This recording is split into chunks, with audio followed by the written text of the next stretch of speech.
नमस्कार, इस खास बुलेटिन में आपका स्वागत है। मैं हूं Ruchi Sharma. US consumer price index के बाद लॉस्ट पोस्चर को फिर से हासिल करने से पहले वर्चुअल डिजिटल एसेट्स या क्रिप्टो करेंसीज ने काफी हद तक उम्मीदों के अनुरूप एक वाइल्ड स्विंग का निर्माण किया है। शुरुआती झटकों के बाद ज्यादातर फाइनेंशियल मार्केट्स में तेजी आई। $22,200 के निशान से ऊपर मजबूत पायदान हासिल करने से पहले बिटकॉइन की कीमतों में दोनों तरफ $700 की बढ़ोतरी हुई। ये पिछली बार 1.7% ऊपर $22,150 पर ट्रेड कर रहा था।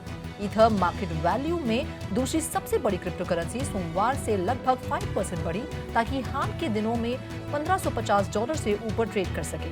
इकोनॉमिस्ट फोरकास्ट के अनुरूप जनवरी का सीपीआई एक महीने पहले 0.5% वर्सेस 0.1% बढ़ा है।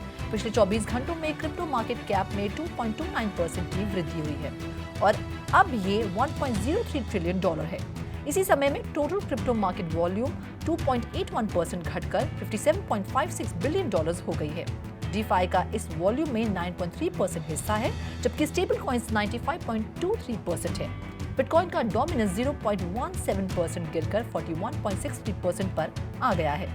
इस बीच स्टेबल कॉइन रेगुलेशन और US central bank inflation fighting measures के बारे में निवेशकों की चिंता क्लैरिटी की कमी के कारण बढ़ती रहेगी। गैम्बल्स एक क्रिप्टो कसिनो एनएफटीज के माध्यम से खिलाड़ियों को ढेर सारे फायदे पेश करते हुए फैंस के कम्युनिटी का लाभ उठाकर और निर्माण करके इंडस्ट्री को डिसरप्ट कर रहा है। खिलाड़ियों को क्रिप्टो करेंसी के साथ दांव लगाने की अनुमति देकर कसिनो एक तरह का गैम्बलिंग एक्सपीरियंस बनाता है। गैम्बल्स की भविष्य की योजनाओं में प्लेटफॉर्म पर एनएफटी डिजिटल कलेक्टिबल्स की शुरुआत के माध्यम से अपने इंडस्ट्री पोजीशन को मजबूत करना और अपने यूजर बेस का एक्सपैंड करना शामिल है। 2023 के Q1 में गैम्बल्स टीम अपने पहले डिजिटल कलेक्टिबल्स प्रोजेक्ट को अनवेल करेगी। गैम्बल्स एनएफटी के किसी भी होल्डर के पास गैम्बल्स कसिनो में एक्सक्लूसिव गेमिंग प्रिविलेज होगी। हर एनएफटी में रेयरिटी की एक अलग डिग्री होती है जो इसके मूल्य में भी इजाफा करती है। गैम्बल्स एनएफटी के अलावा jelly e sports rascal NFT रखने वाले किसी भी व्यक्ति को गैम्बल्स पर एक्सक्लूसिव रिवॉर्ड्स का लाभ मिलेगा। 2023 तक ऑनलाइन गेमिंग का बाजार $93 बिलियन के होने की उम्मीद है।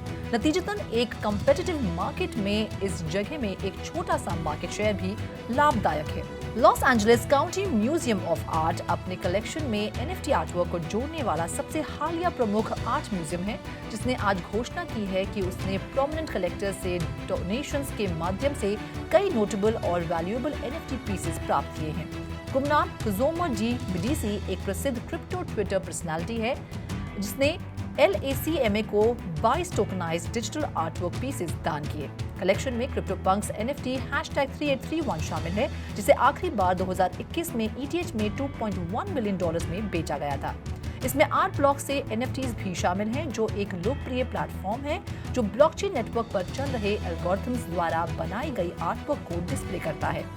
इस सेट में डिमिट्री चेरनियाक के रिंगर्स और मोनिका रिजोली के fragments of an infinite field projects के आर्ट ब्लॉक्स के काम भी शामिल हैं। बिटकॉइन प्यूरिस्ट के विरोध के बावजूद ऑर्डिनल्स बिटकॉइन ब्लॉकचेन की NFT जैसा प्रोजेक्ट अपनी रफ्तार को कम करने का कोई संकेत नहीं दिखा रहा है, जिसमें 76,400 से ज्यादा इंस्क्रिप्शंस आज तक बनाए गए हैं। जून डेटा के अनुसार 9 फरवरी 2023 को के दिन के लिए 20,800 से ज्यादा इंस्क्रिप्शंस के साथ ऑर्डिनल्स की संख्या पीक पर थी।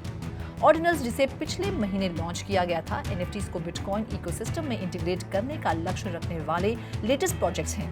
रेयर पीप्स कलेक्शन के साथ काउंटर पार्टी बिटकॉइन के लिए नॉन फंजिबल टोकन्स पेश करने वाला पहला प्रोजेक्ट था, जिसके बाद 2017 में स्टैक का लॉन्च हुआ। ऑर्डिनल्स पिछले प्रोजेक्ट से अलग हैं, जिसमें डिजिटल एसेट सातोशी, जो कि बिटकॉइन की सबसे छोटी डिनोमिनेशन है, पर सीधे इंस्क्राइब किया जाता है और वो भी बिना किसी साइड चेन या टोकन के इस्तेमाल के, जबकि बिटकॉइन एनएफटी का टोटल नंबर अननोन है। ऑर्डिनल्स वेबसाइट और गामा स्टैक पर एक बिटकॉइन एनएफटी मार्केटप्लेस नेटवर्क पर कई हजार मिंट की ओर पॉइंट करते हैं। KPMG गल्फ स्टेट में सेंटर ऑफ एक्सीलेंस की स्थापना के साथ मेटावर्स टेक्नोलॉजी के लिए सऊदी अरब सरकार की कमिटमेंट में इन्वेस्ट करता है। KPMG सऊदी अरेबिया और वाइडर मिडिल ईस्ट रीजन में मेटावर्स और डिजिटल ट्विन टेक्नोलॉजीज के विकास और अपनाने में तेजी लाने के लिए IT सप्लायर्स माइक्रोसॉफ्ट, एरिक्सन और मेटा के सहयोग से सेंटर का इस्तेमाल करेगा। माइक्रोसॉफ्ट समझौते के हिस्से के रूप में इंफ्रास्ट्रक्चर और गेमिंग प्लेटफॉर्म प्रदान करेगा। सेंटर एरिक्सन की 5G टेक्नोलॉजी और नेटवर्क का इस्तेमाल करेगा और मेटा की 3D ऑब्जेक्ट्स को डेवलप करेगा। फॉरेस्टर मेटावर्स को वैरायटी ऑफ डिवाइसेस के माध्यम से डिलीवर्ड इंटरऑपरेबल और इंटरकनेक्टेड एनवायरनमेंट्स के एक विशाल अनुभव के रूप में परिभाषित करता है। इसकी रिपोर्ट के अनुसार the state of the metaverse इसे स्टेजेस में डिलीवर किया जाएगा। एक डिसेंट्रलाइज्ड प्लेटफॉर्म का निर्माण किया जाएगा जो वर्ल्ड वाइड वेब के टॉप पर एक 3D अनुभव रखता है। FTX को कुछ इन्वेस्टमेंट एसेट्स और सब्सिडरीज को बेचने के लिए अदालती अनुमति दी गई है। FTX और अल्मीडा ने 473 इन्वेस्टमेंट्स पर कई सब्सिडरीज के जरिए लगभग $5.3 बिलियन खर्च किए। इन्वेस्टमेंट्स बड़ी रकम से लेकर छोटी रकम तक हैं, जैसे कि मिस्टन लैब में $100 मिलियन, तो स्टार्टअप लिमिट ब्रेक और मिसारी $1 मिलियन पर है।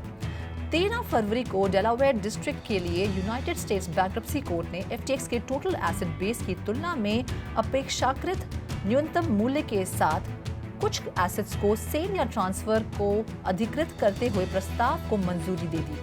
ऑर्डर प्राइवेट या पब्लिक रूप से ट्रेड करने वाली कंपनीज जैसे वारंट्स, टोकन्स और token warrants, shares, promissory notes, future equity interest और फ्यूचर टोकन इंटरेस्ट में इन्वेस्टमेंट की सेल या ट्रांसफर को ऑथराइज और अप्रूव करता है। ये सब्सिडरीज और दूसरे रिलेटेड इंटरेस्ट की सेल या ट्रांसफर की भी अनुमति देता है, जैसे वेंचर कैपिटल और इन्वेस्टमेंट फंड्स में लिमिटेड पार्टनरशिप स्टेक्स।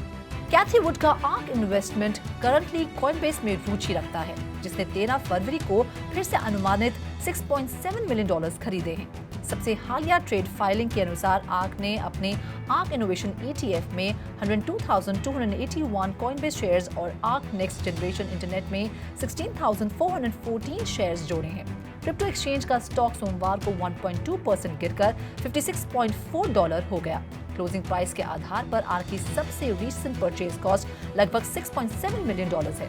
कॉइन की घटती कीमत और एक्सचेंज की महत्वपूर्ण विपरीत परिस्थितियों के बावजूद वुड ने पिछले 2 दिनों की ट्रेडिंग में $15 मिलियन से ज्यादा के शेयर्स खरीदे हैं। पैक्सिस और बाइनेंस के खिलाफ हाल ही में पार्टनरशिप के डॉलर पेग स्टेबल कॉइन पर रेगुलेटरी एक्शन के इन्वेस्टर्स को चिंतित कर दिया है।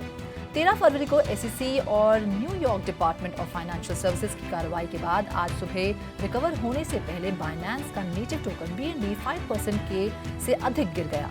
ट्रेडर्स ने क्रिप्टो करेंसी एक्सचेंज से बड़ी मात्रा में फंड्स विड्रॉ किए। नैनसन के डेटा के अनुसार लेटेस्ट रेगुलेटरी स्क्रूटनी के वजह से पिछले 24 घंटों में टोटल $356 मिलियन ने एक्सचेंज छोड़ दिया है। कॉइनग्लास के अनुसार लेवरेज BNB ट्रेडर्स को ओवरनाइट लिक्विडेशंस की वजह से $2.09 मिलियन का नुकसान हुआ है।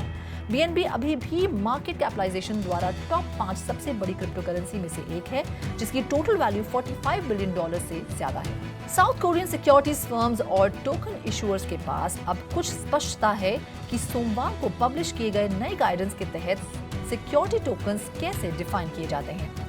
साउथ कोरिया के फाइनेंशियल सर्विसेज कमीशन ने सिक्योरिटी टोकन्स को ऐसे टोकन के रूप में डिफाइन किया है जो डिस्ट्रीब्यूटेड लेजर टेक्नोलॉजी का इस्तेमाल करके डिजिटाइज किया जाता है। इस प्रकार देश को वाइडर एशिया रीजन में दूसरे ज्यूरिसडिक्शन के अनुरूप लाया जाता है। इस गाइडेंस के तहत सबसे पहले खुद को रेगुलेट करने का दायित्व फर्म्स पर पड़ेगा। क्रिप्टो ट्रेसिंग फर्म इलिप्टिक के अनुसार क्रिप्टो एक्सचेंजेस बाइनेंस और हॉबी ने मंगलवार को हार्मनी ब्रिज हाइस्ट और इसके अलेजेड नॉर्थ कोरियन हैकर से जुड़ी क्रिप्टो में $1.4 मिलियन को फ्रीज कर दिया। एक ब्लॉग पोस्ट में इलिप्टिक ने कहा कि उसने 2 एक्सचेंजेस को खुफिया जानकारी प्रदान की, जिससे उन्हें अकाउंट्स को फ्रीज करने के लिए प्रेरित किया गया। इसने कहा कि ये एक ब्रिज के $100 मिलियन हैक करने के लिए फंड्स का पता लगाया था, जिसने हार्मनी ब्लॉकचेन यूजर्स को कई इकोसिस्टम के बीच क्रिप्टो एसेट्स को मूव करने की अनुमति दी थी। इस खास बुलेटिन में फिलहाल इतना ही। आप देखते रहिए 3.0 TV।